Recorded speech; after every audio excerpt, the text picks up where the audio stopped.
কাজই হলো খারাপ কাজ করা, ওর কাজ হলো খারাপ কাজ করা। আর হযরত लुकमान हकीम की বলেছেন জানেন, किसी शेर के पीछे चलने, किसी लड़की के पीछे में चलने से बेहतर है कि वो शेर के पीछे में चले। কি বুঝতে পারলেন? লুকমান হাকিম বলছে কি বেটা, কোন মেয়ের পিছে চলা থেকে ভালো তুমি বাঘের পিছে চলো।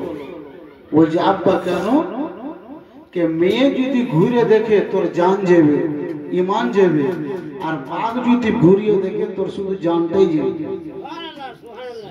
কি বলছে? কি যদি মেয়ে ঘুরে দেখে তো তোমার ইমান চলে যাবে, আর বাঘ যদি ঘুরে তোমার উপরে হামলা করবে তোমার তো জান যাবে কিন্তু ইমান যাবে না। মা বোনরা দুঃখ করিয়েন না, আল্লাহ পাক রব্বুল ইজ্জত কত মর্তবা এক মায়ের দিয়েছে সেটা শুনলেন কি? আল্লাহ পাক রব্বুল ইজ্জত এক মায়ের মর্তবা কত দিয়েছে, সুবহানাল্লাহ। শুনলে মা বোন ঈমান তাজা হয়ে যাবে।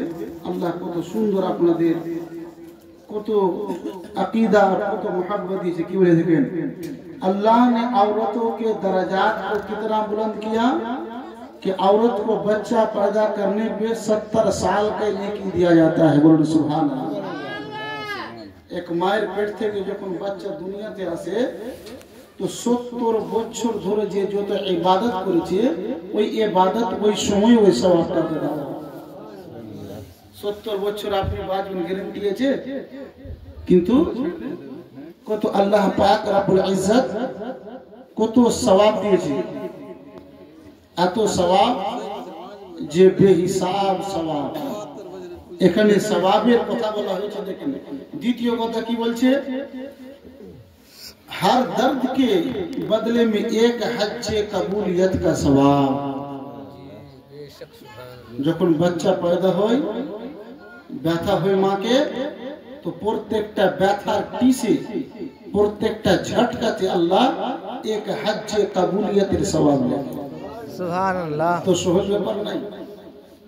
হজ কবুলিয়ত কাকে বলে জানেন? যার হজ কবুল হয়ে গেছে। আপনি 10 লাখ টাকা খরচ করে যে মক্কা মদিনা যাবেন, আপনি গ্যারান্টি দিতে পারবেন না যে আমার হজ কবুল হয়েছে। কিন্তু কোন হজ্জে কবুলিয়তের কথা বলছে, একবার যদি ব্যথা হয়, টিস, দর্দ, চুভান, তকলিফ, তো কি বলছে? এক হজ্জে কবুলিয়তের সওয়াব। এই জন্য তো কখনো মা ভুলতে পারে না ছেলেকে। ছেলে ভুলে যায় কিন্তু মা কখনো ভুলতে পারবে না। তৃতীয় কথা কি বলছে দেখেন, औरत बच्चा होने के बाद जब बच्चा रोता है और माँ उस रात नहीं सो पाती है, এরকম হয় না कि बच्चा रात में कांदे, माँ घुमाते पारे ना, ওকে लिए होरे हारे করতে করতে সারা রাত পেরিয়ে গেল, এমন কি ফজরের আজান হয়। তো রাসূল পাক কি বলছে জানেন? ওই রাত্রিতে ওই মেয়ের নামায় আল্লাহ 70টি গোলাম আজাদ করার সওয়াব লেখে। জোরে বলুন। কি বলছে? একটা রাত বাচ্চা কাঁদছে, ওই রাত মা ঘুম মারতে পারেনি, সকাল করে দিল, তো আল্লাহ তাবারক ওয়া তাআলা ওর নামায় আমালে 70 গোলাম আল্লাহ রাস্তাতে আজাদ করে দিল। তার সমতুল্য আল্লাহ পাক ওর নামায় আমালে লিখে লেখে।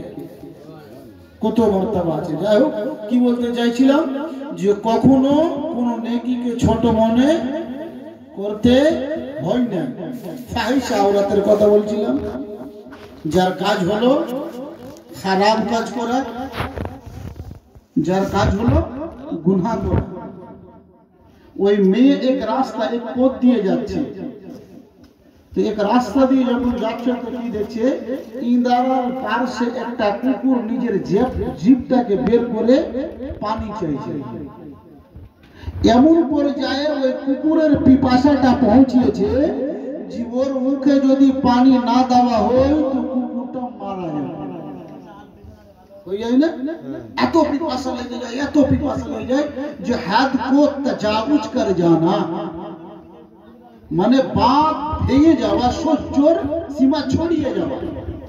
যদি জল না পায় ওই কুকুর যে ইঁদার পার্শ্বে নিজের জীবটাকে বের করে জল চাইছে, এমনকি যদি ওই জল না পায় তো কুকুর মারা। ওর মধ্যে কিন্তু ওই ফাহিশা মেয়ে, বদকার মেয়ে ওই ইঁদারার পার্শ্বে নিয়ে যাচ্ছে, দেখছে কুকুর এই জায়গাতে জীবটা বের করে পানি চাইছে। আল্লাহু আকবার। ওই মেয়েটা কি করলে জানেন? নিজের দুপাট্টা মানে ওড়নাটাকে উঠাইলেন, উঠার পরে নিজের পায়ের মোজাটা খুললো, আর খোলার পরে ওই দুপাট্টাতে বেঁধে ইঁদারাতে ঢুকে যাওয়ার পরে মোজাটাতে জল লেগে গেল, আর মোজাটাকে চিপে চিপে ওই কুকুরের মুখে দিয়েছে। জোরে বলুন।